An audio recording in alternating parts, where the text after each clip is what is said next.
The Forest of the Seventh Son, Season 3, The Shadows of the Seventh Son, the forest paused with anticipation.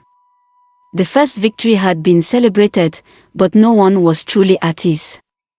Aiknor felt the weight of his role pressing heavier with each passing day, the heart crystal's energy now a permanent hum beneath his skin, a constant reminder of the destiny he could not escape. Adana had grown more radiant, her threads of golden light now weaving complex patterns that could bend the very essence of the forest. Together, they trained relentlessly, but something was different. Aiknor could feel a creeping shadow in the air, something older and darker than anything they had faced. The whispers in the trees had changed. No longer simple guidance, they now carried warning, fear, and hints of treachery. The lost children appeared restless, their lights flickering uncertainly, dancing around Aiknor as if urging him to listen. It was during one of these quiet nights that the first true signs appeared, a village on the outskirts of the forest burned. Not with ordinary fire, but a cold black flame that consumed without heat, leaving stone and earth untouched. Shadows danced within the inferno, forming grotesque shapes, faces, hands, mouths that screamed silently. Aiknor arrived with Adana at first light. The villagers were terrified, some speaking of the rising of the seventh son and the arrival of the Shadow Lord's chosen. Nduka and Marenzo arrived as well, their presence steadying the young warrior. "This is no mere attack," Marenzo said grimly, her eyes scanning the darkened sky. "He grows stronger. He has learned from the first war. He's testing your limits." Aiknor clenched his fist, golden light radiating faintly from his skin. "Then we adapt. We fight smarter." Adana placed a hand on his shoulder, her threads of light wrapping around him like armor. "And we fight together." The journey to the Northern Valley, the Shadow Lord's power was spreading, and the heart crystal pulsed with urgency. Aiknor realized that defeating him would require more than just skill or courage. It would require understanding the forest's ancient magics, the ones older than any human memory. He led a small group of allies, Adana, Nduka, Marenzo, and the bravest villagers, toward the Northern Valley, a place where the forest's roots were said to reach beneath the world itself. Here, legends claimed, the spirits of the ancient slept, waiting for a chosen one to awaken them. The journey was perilous. Shadow beasts moved silently among the trees, striking without warning. Rivers turned black, reflecting twisted versions of their own reflections. The forest itself seemed to shift beneath their feet. Paths appearing and disappearing, as if testing their worth. At night, Aiknor and Adana would sit beneath glowing trees, practicing, meditating, and speaking softly. The golden light of the heart crystal intertwined with Adana's threads, forming patterns that danced like stars. "You carry the forest soul," she whispered. "But you cannot carry it alone. You must trust those around you." Ikenga looked at her, his golden eyes reflecting the faint glow of fireflies. "I trust you," he said. "But sometimes I fear that trust will not be enough." She smiled faintly, brushing a strand of glowing hair from his forehead. "Then you will have to make it enough. You are the forest champion." The Northern Temple. After days of traveling, they arrived at a hidden temple buried within the cliffs of the Northern Valley.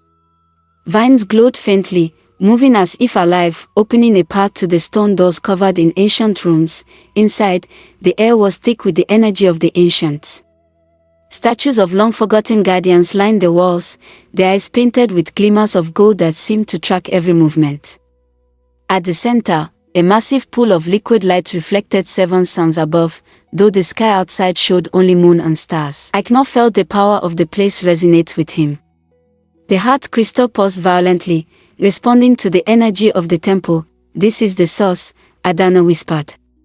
"Here, you will learn to awaken the full power of the seventh son." For days, they trained. Aiknor learned to shape golden constructs not just in the physical world, but in the spirit realm, allowing him to fight shadows even before they appeared. He could summon creatures of light to battle multiple enemies at once. He could sense the movement of shadows across miles of forest, but every training session came with visions, glimpses of the Shadow Lord, taller, stronger, and surrounded by a sea of darkness. He saw the devastation the villain could cause, and a cold dread settled in his chest. The Shadow Lord returns. On the night of the rising sun, the Shadow Lord struck in full force. The northern valley trembled as shadows spilled from every crevice, converging on the temple. Emissaries of smoke and flame appeared, larger and more grotesque than before, commanding smaller shadow beasts in a terrifying army. Ikenga stood at the temple's entrance, golden light blazing from his chest. Adana hovered beside him, her threads forming barriers and weapons. Nduka, Marenzo, and the villagers formed a protective circle around the temple's heart. The battle was cataclysmic. Shadows clashed with golden constructs, shrieking in fury. The forest itself joined, roots and vines riding like living serpents, striking enemies and creating barriers of protection, but the Shadow Lord was cunning. He used illusions, attacking Ikenga's mind, showing visions of failure, of Adana consumed by darkness, of the heart crystal shattered. Ikenga's heart wavered for a moment. Then he saw the lost children, their light steady despite the chaos, dancing among the vines, cheering, reminding him of hope. With a roar, Ikena focused all the energy within him, the heart crystal, the forest. Power, the threads of Adana, the strength of his allies, and unleashed a massive beam of golden light, splitting the Shadow Lord's army in two. The Shadow Lord screamed, rage and pain vibrating through the air, but this time he did not retreat immediately. He gathered the remaining shadows, forming a massive vortex above the temple, threatening to consume the valley. Adana touched Ikenga's chest, golden threads weaving into the heart crystal. Use the seventh sun, Ikena. Now. Ikenga stepped forward, eyes blazing with the fire of the heart crystal. The pool of 7 suns within the temple responded, rising into the sky, their energy merging with his own.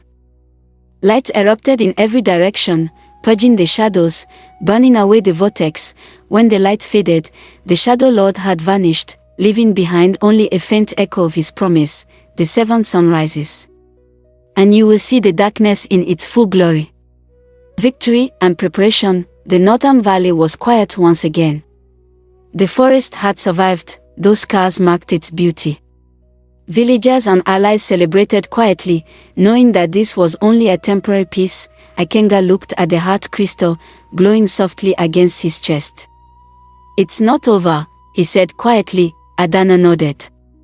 No. The Shadow Lord will return. But now, you are stronger. You are ready to face what comes with the rising of the 7th sun. Ikenga clenched his fist, golden light radiating outward. Then we will stand together. Always. The forest whispered in approval, its glow brighter than ever, the lost children dancing, and the promise of the 7th sun pulsing above. Season 3 ended not in peace, but in preparation, a calm before the storm, a rise before the ultimate confrontation. Ikena had grown, the Shadow Lord's power had expanded, and the 7th sun's destiny was looming closer than ever.